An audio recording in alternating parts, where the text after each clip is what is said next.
markii gabadhii uu dunida ugu jeclaa oo ay ballameen oo ay tiri anigu caawa waan kuu imaanayaa waan kulmaynaa, waa uu waaye.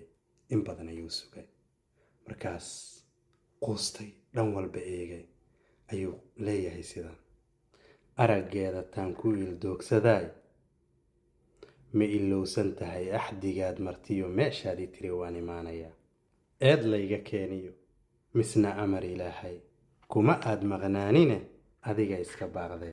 indhaha habeenkii ku ilaalinayo dhammideed adduunyada afarteeda waxyood hadba geeska eegay.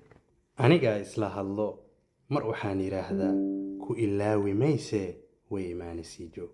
mar waxaan idhaahdaa axdigaydu dhigateen kollay oofin maysee, samiree baqaado ka fogow agteedaan uurkayga geliya.